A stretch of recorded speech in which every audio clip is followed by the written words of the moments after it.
so I have no talent at drawing at all, can make neat drawings, and then I can cut them out and I can paste them into my documents so that I can combine pictures and words. And then I can send it onto the electronic mailbox so somebody else that's living here in Aspen can dial up a phone number and get their mail and see this drawing that I made. So we're starting to break out, and you can just see it now. And it's really exciting. So where we are is that the personal computer is a new medium, and that society and computers are really meeting for the first time in the 80s. In 15 years, it's going to be all over in terms of this first phase, getting these tools out into society in large numbers. But during the next 15 years, if we have an opportunity to do it great or to do it so-so. And what a lot of us at Apple are working on is trying to do it great. I want to look at one last thing, then we can talk about whatever you want to talk about. What is a computer program? Do you know what a computer program is? Anybody? No? Sort of? Sort of. It's an odd thing. It's really an odd thing. You can't, you've never seen an electron, but computer programs have no physical manifestation at all. They're simply ideas expressed on paper. Computer programs are archetypal. What do I mean by that? Let's compare computer programming to television programming. Again, if you go back and you look at the tapes of the JFK funeral in 1963, I guess, you'll start to cry.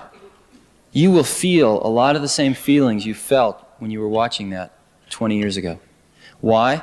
Because through the art of television programming, we are very good at capturing a set of experiences, an experience, 2 experiences, 20 experiences, and being able to recreate them.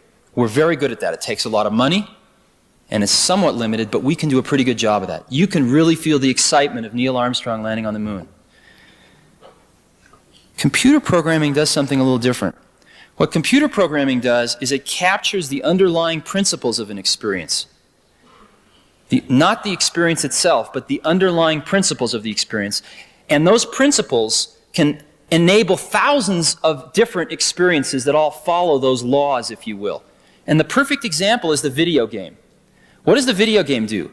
It follows the laws of gravity, of angular momentum, and it sets up this stupid little Pong game.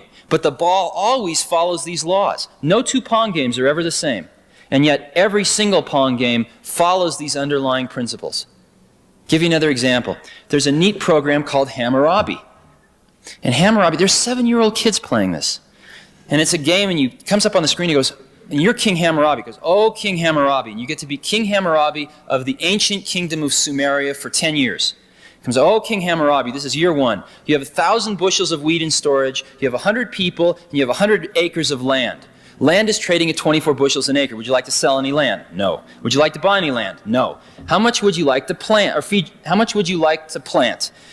And it turns out that if you don't plant enough, some of your people will starve the next year. And if you plant a lot, then people will come from the surrounding villages because you got a hot village to live in and you feed them well.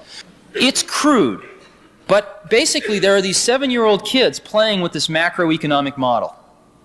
And you can argue about the content of the model, but one thing you can't argue about, they will sit there for hours and play that and learn. And we've got to get our models better and better and more sophisticated, but that is an interactive way of learning that none of us ever had when we were growing up. And again, thousands of individual experiences, but all based on that one set of underlying principles. When I was going to school, I had a few great teachers and a lot of mediocre teachers. And the thing that probably kept me out of jail was books. Because I could go read what Aristotle wrote or what Plato wrote.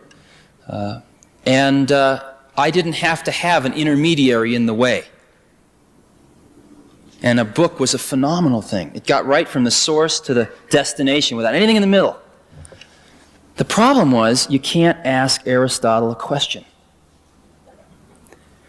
And I think as we look towards the next 50 to 100 years, if we really can come up with these machines that can capture an underlying spirit or an underlying set of principles or an underlying way of looking at the world, then when the next Aristotle comes around, maybe if he carries around one of these machines with him his whole life, his or her whole life, and types in all this stuff, then maybe someday after the person's dead and gone, we can ask this machine, hey, what would Aristotle have said?